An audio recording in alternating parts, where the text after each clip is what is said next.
Hi, welcome to the Boss Body Podcast. This is Sarah Haas. I am so happy you're here, and I have the most amazing show for you today.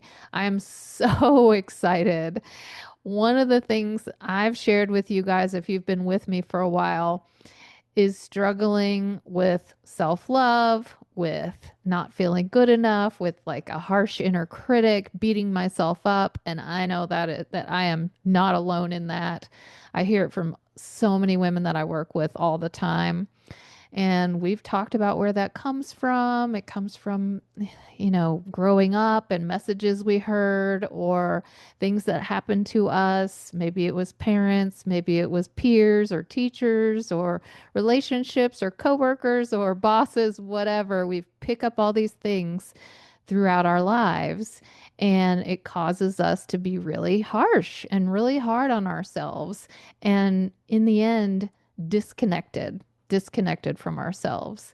And what I did and have done, and I'm always a work in progress, but what a lot of us do is we try to heal that by accomplishing or trying to be better or trying to be perfect. And the truth is, no one else can heal us. Nothing external can heal those wounds. It has to come from within. And that's why I am absolutely beyond thrilled to have Dr. Margaret Paul on the show today. She is a best-selling author of 15 published books. She's a relationship expert, co-creator of the powerful inner bonding self-healing process.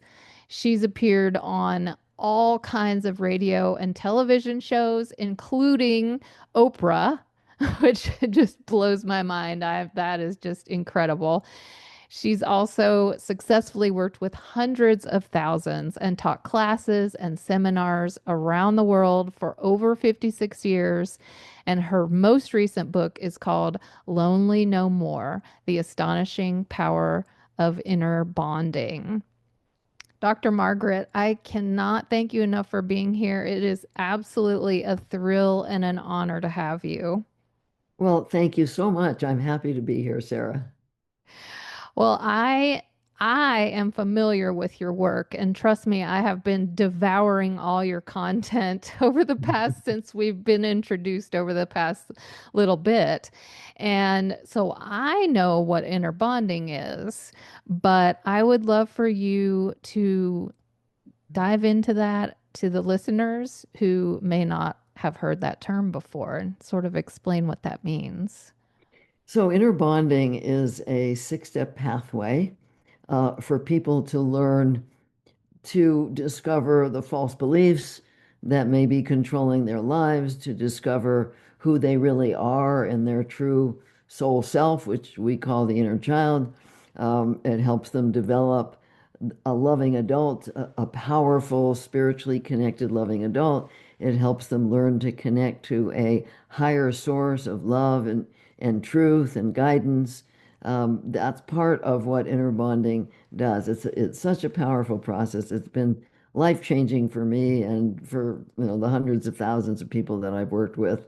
I love the process. I've been practicing it now for over 40 years because Dr. Erica Chopich and I met 41 years ago, and she had half the process and I had half. And so, of course, we had to meet and put it together, and it's been evolving all that time into just an incredibly powerful process. That sounds amazing. And I love that you all came up with this. Two people came together Mm. because we all bring something to the table, right? Right. So, will you talk to me about that, the trauma that we have stored inside and where that comes from, and then how that affects our relationship with ourselves? Because basically, what I'm hearing you say is inner bonding is kind of that relationship with yourself. Is that accurate? Yeah, that's right. It's learning to be the mom and dad to yourself that you might never have had. And most of us did have some trauma. It doesn't mean that our parents were trying to traumatize us, but most of our parents were not healed. They did not know how to role model being loving to themselves. They did not role model taking responsibility for their own feelings, their own happiness, their own peace, their own fulfillment. They often role modeled using self-judgment, like you talked about, being critical of themselves, being critical of us, turning to various addictions, overwork, food, drugs, whatever. We just didn't learn to really be conscious of our own feelings and take responsibility for them. And this is what inner bonding does. But because they were unhealed, we absorbed their false beliefs. We absorb what we call their ego wounded self that's filled with false beliefs. And we absorb that from them, like you said, from teachers, from media, from peers at school, all over the place. We absorb false beliefs that we may be operating from that are really re traumatizing ourselves. That's the problem. We may have been traumatized in ways like that were severe with physical abuse, sexual abuse, deep neglect, but we could also be traumatized by a lot of judgment, by just being ignored, by having our feelings not validated. There's so many ways of being traumatized. And if we continue to abandon ourselves in the ways that either they abandon us or they abandon themselves, we continue to re-traumatize ourselves. And this is one of the things that most people don't realize is that they can do all kinds of trauma therapy, all kinds of years of psychotherapy. But if they don't understand what their false beliefs are, how they're treating themselves, what they're telling themselves, how they're abandoning themselves, that trauma doesn't actually get healed because they're re-traumatizing themselves. So it can't get healed when we're treating ourselves the ways we were treated or the ways they treated themselves. And so, if we have not healed this trauma, even though we think we may have, if we really haven't, and we're operating from that place of these false beliefs, how does that manifest outwardly? What does that do to us and to our lives? How do we know if we're doing that? Well, we know by how we feel. But the problem is, so many people have learned to avoid their feelings that they don't even know that they're abandoning themselves. I've isolated four major ways of self-abandonment. One is judging yourselves, being harsh on yourself. Another is staying up in your head because our feelings are in our body. And most of us, we couldn't manage big feelings when we were little. So we learned to dissociate from our bodies and stay up in our head and not even know what we feel. And another way is we numb our feelings with, there's so many addictions in our society, so many ways to numb out. And a fourth way is that we make others responsible for our feelings. Now, of course, this greatly affects our relationships with friends, with family, with a partner, because if we're abandoning ourselves, what we're doing, like I said, is re-traumatizing. We end up feeling alone. We end up feeling unloved because we're not loving ourselves. And then in our relationships, we end up trying to have control over getting somebody else to love us in the way that we weren't loved. Well, trying to control someone is one of the major reasons why relationships fail. Nobody likes to be controlled. And the major ways we've learned to control is with anger or blame or compliance, giving ourselves up, going into resistance, withdrawal, shutting down, withdrawing love from the other person. All of these things create huge problems in relationships. But if we're abandoning ourselves, we're leaving our inner child alone inside. And that inner child needs love. And if we haven't learned to love that child, then we're going to try and control somebody else into doing it. And one of the problems is that we meet at our common level of self-abandonment or our common level of self-love. So if you're looking for a partner, but you're abandoning yourself and you're looking for somebody to complete you, to make you happy, make you feel safe, make you feel worthy, that person's going to be looking for the same thing. And then you get together, and of course you can't do that for somebody because, like you said, this is an inside job. We need to do this for ourselves. And so then we get together on that common level of self-abandonment, and there's no way for the relationship to actually work. It may look like it does at the beginning, but it doesn't take all that time all that long for the controlling behavior to come in. And then the passion and the aliveness that was there at the beginning just evaporates out of the relationship. And so it's so important to be learning to truly love yourself, to take responsibility for your feelings. Loving yourself means a lot of things. On the physical level, it may mean taking a hot baths, getting your nails done, eating well, getting enough exercise, getting enough sleep. But on the emotional level, this is where we haven't had the role modeling. You may be doing great financially, being a loving adult, taking responsibility for your finances, hopefully, for your organization. But how about for your feelings? Very few people learned how to take responsibility for their own feelings. And this is what people learn about in inner bonding. Learn to be that truly loving mom and dad for that inner child who is our feeling self. Our soul usually communicates through feelings instantly. That's your inner knowing, that's your intuition. And if you've learned to ignore your feelings, it's like you're trying to go from here to New York, where I am in Colorado, to New York without a roadmap or signs or anything. You just get lost because your feelings are your feelings is the roadmap. Your feelings are the roadmap that let you know instantly whether you're loving yourself or whether you're abandoning yourself, what's happening with another person, whether that person can be trusted or not, whether there's somebody dangerous. Our feelings are vital for our safety and well-being, but so many people are completely disconnected from them. Oh, I could not agree more. A lot of what you just said resonated with me deeply. I I was in a marriage for 17 years and on the outside and it checked off the boxes. Everything was okay, but below the surface, I was giving away all my power. I Right. was allowing things that I should not have allowed if I valued myself truly. There was so much toxicity and so much going on, and it was hard for me to face that. And when I started thinking about leaving the marriage and going to therapy, I did sort of start uncovering a lot of these patterns that Mm, I had grown up with, and now I was repeating in my relationship. And it was almost like a veil was lifted, and suddenly I could right. see all this stuff about myself. And then once I did, the pieces started to fall into place and Mm, I wasn't feeling my feelings. I was rationalizing with my mind like, well, this looks okay, so it must be okay, right? Why wouldn't I be okay? That doesn't make any sense. On paper, this all looks good. And I was very disconnected. I was tired all the time. I was numbing out with television, just sort of in the evenings. I just didn't want to think. So I would just zone out as much as I could.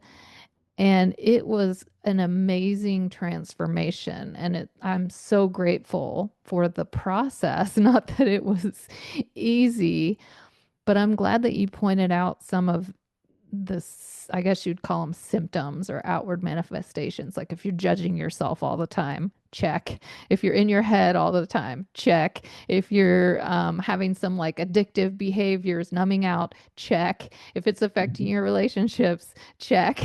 So I think a Right. lot of the women listening are going to absolutely be able to see themselves in this. And that's one of the struggles is I would hear this term self-love, self-worth, and I would think, well, how do I know if I love myself? How would I know if I didn't? So you've given us some really, really good keys of look at this, and if any of these are speaking to you, maybe you need to go a little deeper. And Right. so if women listening are resonating with this, which I know they are, how do they start this process? Because it can be really overwhelming and you're thinking, okay, this is me, but now what? Where do I start? What can you Well, share a little? yeah, we actually have a free 7-day course on our website at innerbonding.com. That's a place to start. As you said, I have all these books out.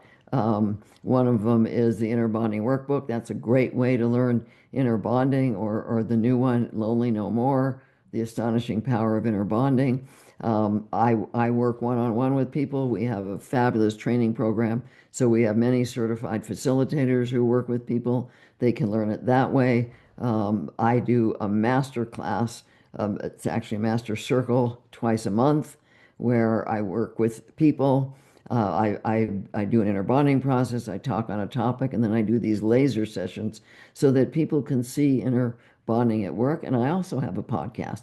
And so there's a lot of ways. On our website, there's thousands of articles that'll be very, very helpful for people. So there's many, many ways of learning inner bonding. But I wanted to say that my story is similar to yours, although I was married for 30 years with 3 kids.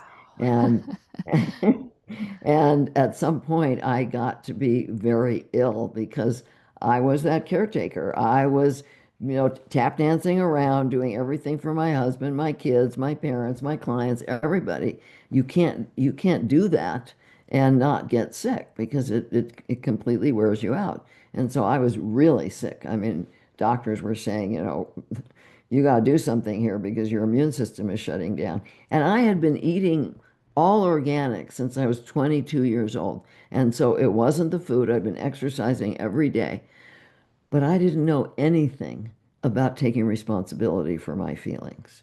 And so when Erica and I created inner bonding and I started to practice it, I realized, oh my God, I mean, this is why I'm sick, is because I just am completely out of touch with my own feelings. I'm not taking care of myself at all. I'm just taking care of everybody else. But it was really scary because in a long marriage, you hope that your partner loves you and your kids and your parents. And I was really scared that if I stopped caretaking them and started to take care of me, I was going to find out that they really didn't love me, that they loved how I loved them, how I took care of them.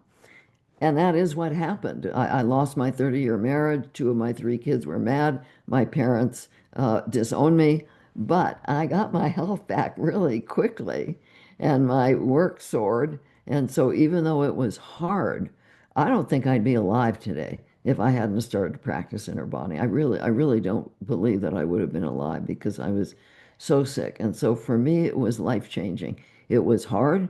It was challenging. I needed support. But I look back and I would have done the same thing again, even though it meant a lot of loss. But you know what? If you lose yourself, you got nothing. If you lose your health, you got nothing. And so, even though it was hard and scary, getting me back and getting my health back meant everything. Yeah, I had a similar, we have such similar experiences. My listeners know that I'm a breast cancer survivor, and that was about 5 years ago. And that was sort of my next phase of peeling these layers back and tapping into myself and my heart and what was going on. And I agree with you 100% when you're operating at a level of stress. And I also have over the years struggled with anxiety and depression, which I know has been part of your story as well, Mm. and the toxic marriage and the doing everything for everyone and having my own business and just juggling and never wanting to appear like I was struggling or that I was tired and never wanting to let anyone down and saying yes to everything. My immune system got lower and lower and lower, and my body was talking to me. It was saying, "You're tired, you need to rest, you need to slow down."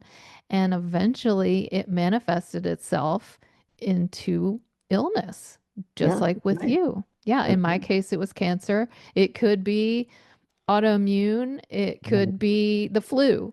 It could, I also fell and broke my wrist about a year ago, and that was, I believe that falls also happen when you're Right. overstressed. And it's sort of the universe's way of literally like knocking you upside the head and saying, That's right.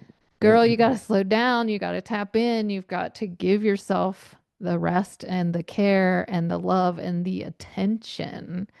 And as women, we don't naturally do that. That's not what's been modeled for us. No, we don't. And then we wonder why we don't feel well and we're not happy. But, for me, because I had already been eating so well and because I'd already been exercising, once I started to take care of myself, my health bounced back full force, energy came back. So this was over 40 years ago. Last Sunday, I had my 86th birthday. Oh, And wow. yeah, Congratulations. yeah, and I actually have more energy than most people a third my age. People watch me and say, "Where does she get all that energy?" But Yes, you're that's just because glowing. I would never guess that you were in your 80s. Never, never. At least 20 years younger. yeah, thank you. But the reason that I tell people this is because you need to know that taking care of yourself is vital. Taking care of yourself physically, emotionally, spiritually is vital. You don't have to get old and decrepit and have your later years be miserable with illness. I just feel so grateful for my health at this point because I was not a healthy kid. I was a sickly kid, which is why I started eating so healthy at 22. I was tired of being sick. And so I started eating all organic. I've been doing that for what, 65 years now, I guess, a long time. And I'm very careful what I put in my body, and I do exercise every day. But inner bonding has been the key here. Without that, like I said, I wouldn't be alive today. And so I really want to encourage people to go to our website, take the free course, begin to learn how to take loving care of yourself, how to take responsibility for your feelings. I look back at my parents who did the best they could. They weren't bad. They just didn't know how to love. And I never saw either of them when they were upset or depressed sit down and say, I wonder what I'm doing. I wonder what I'm telling myself. I wonder how I'm treating myself that's causing this. It was getting mad at me, getting mad at my mother, getting mad at my father, blaming everybody around. Um, no responsibility at all. And that's what most of us learned. We learned all those ways of abandoning ourselves and not taking responsibility for our feelings because we didn't have any role modeling. And I don't blame my parents. They were doing the best they could. They wanted to be loving. They just didn't know how. And so we want to stop that, don't we? We want to stop. I mean, I wish I had known inner bonding when I was raising my kids, but at least at some point I became a role model for them, and I think it's never too late to be a good role model. Oh my goodness, absolutely. And I'm with you. My kids were 9 and 11 by the time I finally decided to leave my marriage. And a lot of people say, "Oh, we stayed together for the kids." Well, I I got separated for the kids because I wanted to model self-care. I wanted to model Right, standing up for myself. I wanted to model moving away from things that didn't serve me. I made a right, whole lot of more mistakes before and after that, as we all do. And I think right. that's important for you to say that our parents, most of them have done the best that they can. That's right. I know that some people listening have suffered terrible traumas. Yeah, There's a whole spectrum of trauma. There's right, sexual abuse, physical abuse, but there's also just messages that we learned right. and That we absorb. Yeah, releasing the people in our lives who taught us those messages from um I call it forgiveness. And it really just means saying this was the best they could do with the tools right. they had, with what they learned, with their emotional health. And now I'm going to move on and realize that they couldn't be there for me in the way that I deserved for them to be. Yeah, and that's right. And blaming them for it just keeps people stuck. I mean, certainly we want to know what happened. But blaming our parents for doing the best they could. I mean, there are some parents who are really dark, evil people and set out to hurt their kids and use their kids, and that's horrible. And I've worked with trauma, really, really, really deep trauma for many, many, many years. I've been trained in many ways of dealing with trauma. But most of the people I work with, their parents didn't mean to hurt them. Some of them did, but most of them didn't. And so to hang on to that blame and resentment just keeps people stuck.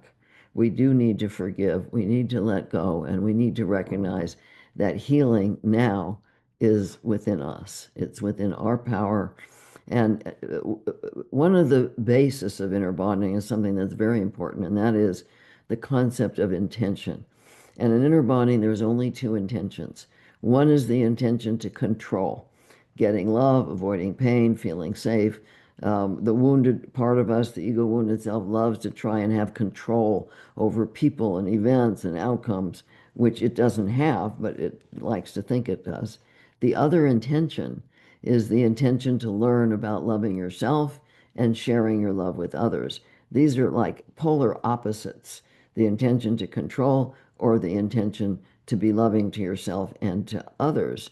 And if you look around our world, unfortunately, there's too much of the intention to control going on, way too much of the intention to control, and not nearly enough of the intention to be loving, take responsibility for oneself, and to be able to share love with others. We can't actually share love if we're abandoning ourselves. We don't have love to give if we're not loving ourselves. And so when we learn to love ourselves and fill ourselves with love, then we can give to others without an agenda, without trying to control. Because a lot of people like you and I was giving to get something back. I was giving to have Yeah, my husband not be mad at me or to approve of me or to love me. But I mean, that's not love, is doing something with an agenda. And the only way that we don't have an agenda is if we're loving ourselves and filling ourselves with love. And then it just comes overflowing without an agenda. And that's what creates good relationships. absolutely. I remember when, after I went through my divorce, I made a decision because I realized that one of the reasons I have stayed in relationships is because I was afraid of being alone. And that had Oh, repeated itself over and over again throughout my life, staying in relationships where I knew I wasn't happy, where I knew I wasn't being treated well or getting my needs met or whatever. But I was afraid to be alone. And so I started healing that and started thinking about why why isn't it okay for me to be alone? What is it that I'm missing that I am right, trying to fill with someone else? And that's that control. That right. is looking to someone else to give you what you need to be able to give yourself. And That's I right. made a decision then and there. I will not seek out another relationship until I feel like I don't need a relationship. I just want one. Good, good for you. That's great. That's just great. Yeah, and it took me a long time to get to Yeah, that point. And there's still the need to control that pops up a lot, controlling outcomes, right. especially. I'm a type A overachiever. I like to have my ducks in a row and know the exact outcome, but we don't have control over events or outcomes. No, And I love what you said about just start with loving yourself because then when you fill yourself up with that love, it can flow out. I mean, that's right. the whole point of life is love. Right. And that's why it's so important for people to establish a personal spiritual connection because that is our source of love. And that is one of the things we teach well in inner bonding is how to access that higher knowing, that higher guidance, which we all have and which we all have the capability of tapping into. It's just that so many people, like when I would be intuitive with my parents, they would tell me, don't be ridiculous. Or I would say something that was on the spiritual level. My parents were atheists, and it just, I mean, that just wasn't allowed. And so I had to find my own way. And that was part of what was life changing is knowing we're never alone, being able to tap into that source of love and be open to it, which happens when you're open to learning, when you're really open to learning about loving yourself and you're treating your body well by putting in good, clean food, because the junk food lowers the frequency of your body and makes it hard to connect. Spirit exists at a higher frequency than we do. And so we have to raise our frequency with our intention to learn about loving ourselves and putting good, clean food into our body. And when you do that, it makes it a whole lot easier to access, especially if you're out in nature, which has a high frequency, to access that higher guidance. which is, in itself so life-changing because being able to ask what's loving to me right now, I mean, that's incredible to be able to ask that and get answers. What's loving to me right now? What's in my highest good right now is amazing. And that's how I live my life right now. I don't let my ego tell me what I should be doing. I go straight to the source of love and truth and say, okay, what's loving to me right now? And then I do it. That's awesome. Because when we're talking about controlling outcomes and just being so having our blinders on that I have to make this certain thing happen. We're not being open. We're not asking for divine guidance. Right, We're gonna miss the messages. We're gonna miss the places that we're meant to go or the things that we're meant to do because we're gonna be so tunnel vision focused on that one thing. And right. I love you said, you know what? What's going to bring me happiness right now? What's going to bring me joy? What's going to feel good? Because I don't think we give ourselves permission enough to do that. That's right. That's right. What's loving to me right now? What's in my highest good right now? These are such important questions to ask. I love it. I could not thank you more. That is just such a wonderful message. I want to mention to everybody listening that Dr. Margaret has a beautiful gift for us. It is a 1 month free um, entrance to the inner bonding circle, which in that circle bi-monthly she brings participants through the inner bonding process, and then she'll speak on a topic, and then she'll also do laser sessions with participants using the inner bonding, so you can get into this a little deeper. And I'm definitely in, so I'm going to make sure you guys have the link in the show notes so that you can grab that. And I also want to mention that Dr. Margaret is one of the speakers in my free virtual retreat experience called The Nourished Woman that is going on right now. We have 23 powerful, powerful speakers, including myself, including Dr. Margaret, all on the topic of nourishing ourselves, mind, body, and spirit. And her presentation is amazing. She lays out the 6 steps of inner bonding. So she's taking us even deeper into some of the things that we've been able to touch on today. So if you are not registered for that event yet, it is going on now. I'm going to also make sure that the link is in the show notes, and you can also go to nourishedwomanexperience.com. Dr. Margaret, thank you. It was such an honor and a pleasure having you today. Thank you so much for being here. Sarah, thank you for having me on. I really appreciate it. Absolutely. And thank you all for listening. It's always an honor to have you.